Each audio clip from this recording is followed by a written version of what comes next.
Bonjour, je m'appelle Guy Tseller et c'est un plaisir de passer ces quelques minutes virtuelles avec vous. J'aimerais tout d'abord me présenter. Je suis marié avec Joël depuis plus de 20 ans et nous avons 5 enfants. Noémie qui a 17 ans, Baptiste en a 15, Christopher 12, Maë 8 et Noam 5. Nous travaillons avec Jeunesse en Mission dans un département qui se spécialise au niveau des enfants, des jeunes et des familles et qui s'appelle les Fabricants de Joie.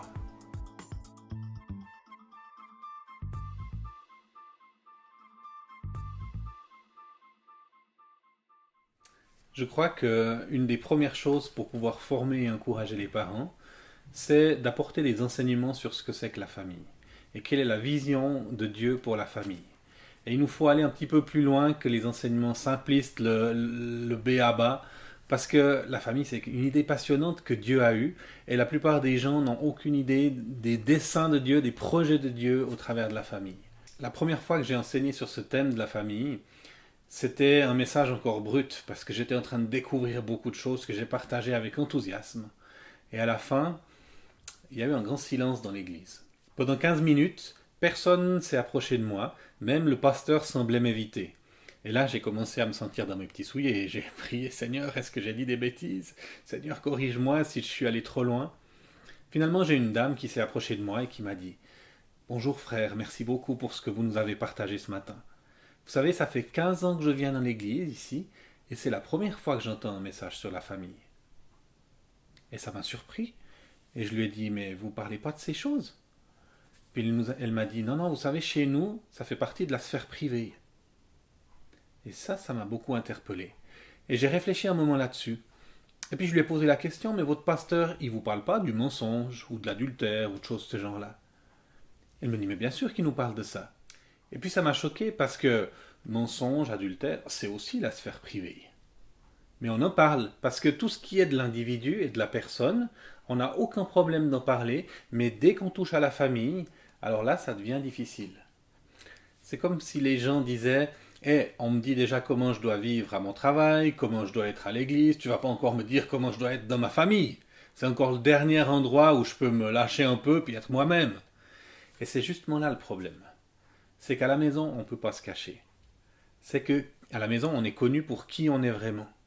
La maison, ainsi, ça devient le lieu où on vit nos plus grandes joies, mais aussi des fois nos plus grandes souffrances.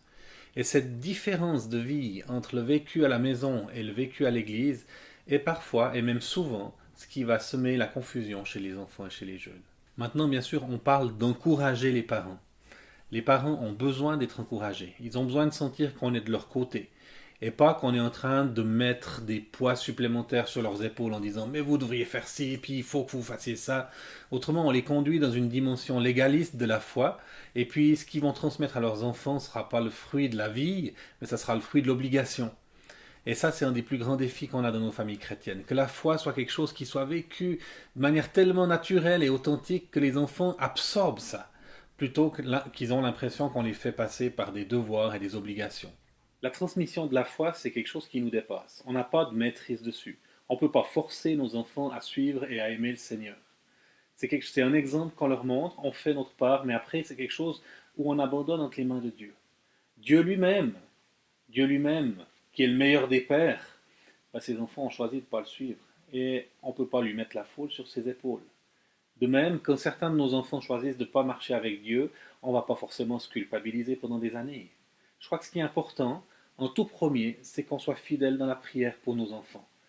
Nos enfants ont besoin de prière, et quand on prie pour eux, on est en train de dire à Dieu, Seigneur, mon éducation, mes principes, ça suffit pas. J'ai besoin de ton intervention dans la vie de mes enfants. C'est Monique, la mère de Saint-Augustin, qui disait, il est plus important de parler à Dieu de nos enfants que de parler de Dieu à nos enfants. Et cela souligne non pas qu'il n'est pas important de parler de Dieu à nos enfants, mais qu'il est encore plus important de prier pour eux. Et je peux en parler en connaissance de cause parce que je viens d'une famille où personne n'était converti. Un jeune homme de 17 ans est venu habiter chez nous pour apprendre le métier de fermier avec mon père, et il était chrétien, et il a prié pour notre famille. Et les gens dans ma famille se sont convertis les uns après les autres. Il a semé la première graine. Ma maman s'est convertie la première, et comme elle voulait que toute sa famille vienne au Seigneur, elle a prié, prié, prié, prié. Et maintenant, les 5 frères et sœurs et parents, on est tous chrétiens, et on a une foi commune qui nous unit. Et tout ça a commencé par la prière d'une maman touchée par le témoignage d'un jeune de 17 ans qui a vécu chez nous.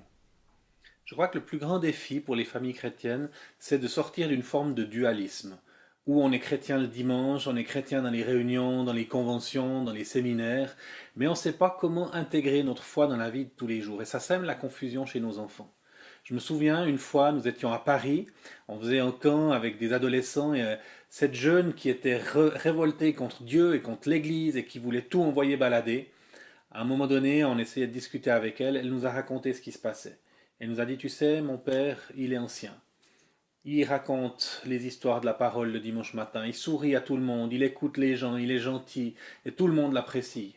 Mais on rentre à la maison, et peut-être qu'il est fatigué ou qu'il en a marre des relations, mais il nous crie dessus et il nous frappe parfois, ma mère et moi. Donc si c'est ça le Dieu dont on parle, moi j'en veux pas. Et je crois que c'est vraiment important qu'on réfléchisse à cette attitude. Est-ce que notre cœur est partagé? Est-ce que notre vie chrétienne est partagée? Est-ce qu'on a un double témoignage?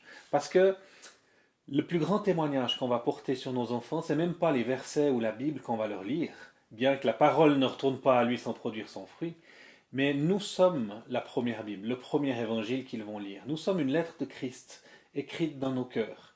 Et ils vont déchiffrer si ce que nous disons est authentique, est vrai, ou si justement c'est un show qu'on fait d'un certain moment de la semaine et qu'on ne le vit pas vraiment à la maison.